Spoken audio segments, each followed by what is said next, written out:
بسم اللہ الرحمن الرحیم۔ کچھ راتیں اور کچھ دن اللہ تبارک و تعالی اپنے بندوں کو ایسی عطا کرتا ہے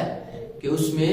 ایک ثواب دگنا ہو جاتا ہے۔ یعنی پہلے اس کا ثواب اور تھا، اس کا وہی عمل جو کہ پہلے تھا اب وہ اس کا ثواب زیادہ بڑھ جاتا ہے۔ اور یہی راتیں بندوں کی بخشش کا سبب بھی بنتی ہے کہ جو گناہ گار ہوتے ہیں وہ اپنے رب کی بارگاہ میں گر گراتے ہیں، ایک رات کی وجہ سے ان کی بخشش بھی ہو جاتی ہے۔ اور انہی راتوں میں سے، انہی دنوں میں سے، انہی مہینوں میں سے ایک رمضان المبارک کی راتیں بھی ہیں۔ اللہ تبارک و تعالیٰ نے اس میں بے شمار نعمتیں، بے شمار رحمتیں، برکتیں، بہت ہی زیادہ اس کے فضائل ہیں، جس سے پاک میں آتا ہے کہ جس شخص نے اللہ عز و جل کی خاطر، یعنی اللہ عز و جل کی رضا کے لیے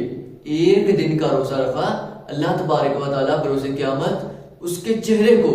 جہنم کی آگ سے 70 سال کی مسافت دور رکھے گا۔ یعنی اگر کوئی 70 سال کا سفر کرتا ہے تو اس جہنم کی آگ اس چہرے سے، کہ جو شخص روزہ رکھتا ہے اس آدمی کے چہرہ اس 70 سال کی مسافت کا درمیان، اس کا آگ کے درمیان فاصلہ ہوگا، یعنی اس کا چہرہ آگ سے سلامت رہے گا۔ اور ایک حدیث پاک میں آتا ہے کہ جس شخص نے رمضان کا روزہ رکھا اور اس کی حدود سے بچا، یعنی جس چیز سے بچنا تھا اس سے بچا، اور جو کچھ عمل کرنا تھا یعنی نیک اعمال کرنے تھے وہ عمل کیے، تو جو وہ پہلے گناہ کر چکا تھا، یعنی اس روزہ رکھنے کے پہلے جو اس سے گناہ ہوئے تھے وہ سارے کے سارے گناہ اس کا کفارہ ہو جاتی ہیں، یعنی وہ روزہ رکھنے سے اس کے وہ تمام گناہ ختم ہو جاتے ہیں جو کہ اس سے پہلے ہوئے تھے۔ اور ایک حدیث پاک میں آتا ہے کہ جس شخص نے اللہ عز و جل کی رضا کے لیے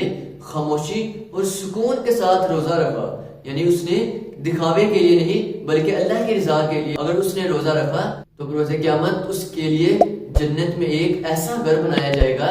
جو سرخ یاقوت کا ہوگا یا پھر سبز زبرجد کا ہوگا، اس کے لیے کہ جس نے اللہ کی رضا کے لیے خاموشی اور سکون سے روزہ رکھا۔ حدیث پاک میں آتا ہے کہ ہر چیز کی زکوٰۃ ہوتی ہے، اور جسم کی زکوٰۃ روزہ ہے، یعنی انسان روزہ رکھتا ہے تو اس کا جسم پاک ہو جاتا ہے، اس کے جسم کی زکوٰۃ ادا ہو جاتی ہے۔ اور ایک حدیث پاک میں آتا ہے کہ جنت میں ایک دروازہ ہے جس کو ریجان کہا جاتا ہے، روز قیامت اسے کھولا جائے گا، اور وہ دروازہ صرف اور صرف روزہ داروں کے لیے ہوگا۔ روزے داروں سے کہا جائے گا کہ کھڑے ہو، کہ کہاں ہے روزے دار؟ وہ سب کے سب کھڑے ہو جائیں گے، اور وہ روزے دار اس دروازے سے داخل ہوں گے، اور اس جنتی دروازے سے روزے دار کے علاوہ اور کوئی داخل نہ ہوگا۔ جب سب روزے دار اس دروازے سے جنت میں داخل ہو جائیں گے تو وہ دروازہ بند کر دیا جائے گا، روزے داروں کے علاوہ اس دروازے سے جنت میں کوئی بھی داخل نہیں ہو سکتا۔